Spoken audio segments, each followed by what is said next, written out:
الحمد لله رب العالمين Call me insane. I don't blame you.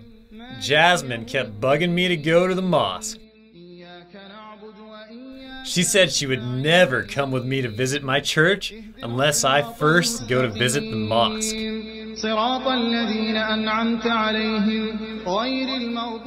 I thought that if I went to the mosque, that may convince her to come and visit my church. I had dreamed that she would like the church and convert to Christianity, and that would have been awesome. Jasmine, so I was kind of thinking maybe after we hang out today, maybe I could at least get a little hug or something afterwards. A little something, something. No means no, Sam. Jasmine, you're in the US now. What if I kiss you at some point? What? No! It's against what I believe. You have to respect my culture and my religion. Okay, I'm sorry. I'm sorry. It's not a big deal. It's just a hug. Sam, love is in the heart. It's a feeling of affection. It's not a hug or a kiss. Listen, this is a bunch of... Okay, I'll see you at the coffee shop. Yeah, okay, bye. Okay, bye, bye. Oh, okay, bye. Hi. Oh, hey, how's it going? Good. Hey, I forgot to ask you on the phone. How was your visit to the mosque? What did you think about the class, Introduction to Islam? It was a little weird. Like, at first, I felt welcomed, you know? But then, the host started talking to me, and it was hard not to laugh at him. Laugh? Why? Well, he was showing me the prayer rituals, but it seemed more like an aerobics exercise, like up and down, and work those thighs, ladies. But what was even worse was like the end of the prayer. He talked about all this stuff. It just seemed like a bunch of superstitious craziness. Watch it, Sam.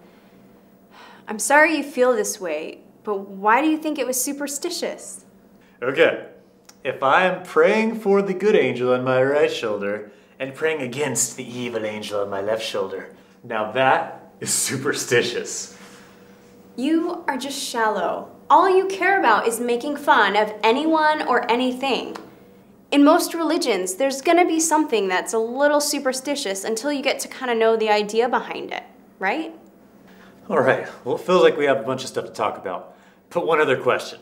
Our host, old buddy boy, a lot of words he would translate to English, but some words he would only say in Arabic. What's the deal with that? It's because Arabic is the language of heaven. Okay, enough of this. I did what I told you I would do. Now it's your turn to come to church, where we can see what the real thing is.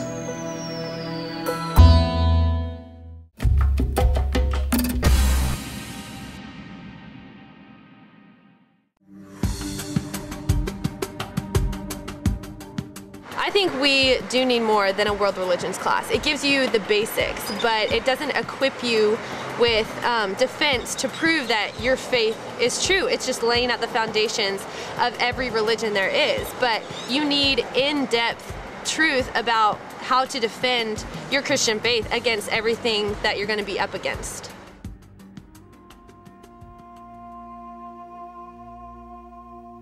Islam in the West, the first 100 years.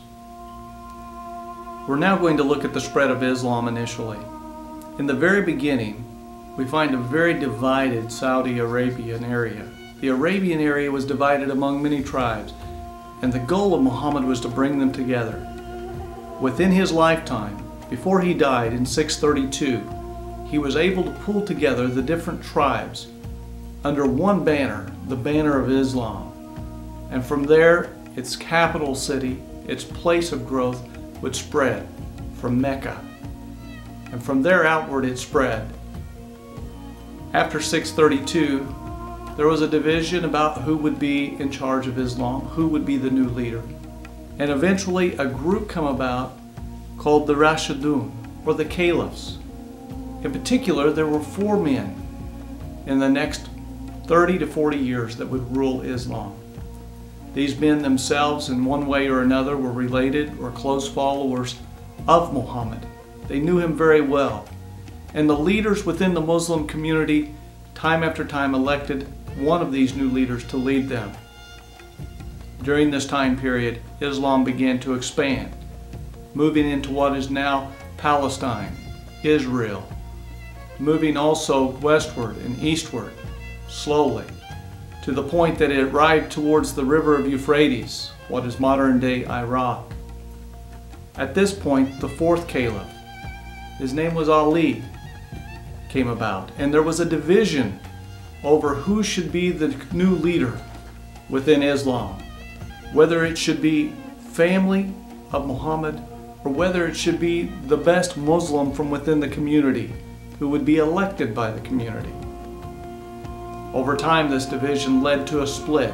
What we know today is the division between the Sunnah, or the Sunni, and the Shia. These two divisions continue to exist and continue to have their own problems within Islam today. But it did not stop the expansion of Islam. It continued to expand up into around 642. It began to move into Syria. Then it moved into Egypt. By 642, Egypt itself had fallen. We say, how? Wasn't Egypt full of Christians at this time? Yes, it was. But Egypt, because as we had stated earlier, had its own type of Christianity, it felt that it was being oppressed by the Christianity of Europe from Rome and Constantinople. And so therefore, as Islam grew and began to move into Egypt, many were ready to throw off the chains that had been put upon them by the Christianity of Europe. Islam began to move on westward and on eastward and moved west across Africa, even into Morocco. And by 700, within just 60 to 70 years after the death of Muhammad, it was moving on into southern Europe through Spain and into France. Only in the early 700s was it kept in check by a man named Charles Martel and his armies at the Battle of Tours in France. It also was stopped and kept in place in an area called Constantinople, today what is Istanbul, by the Greek armies.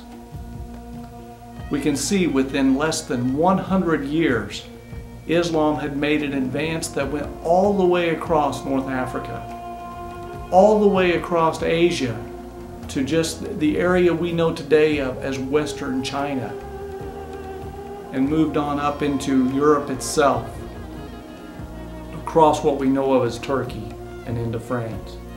A rapid expanse and movement of Islam.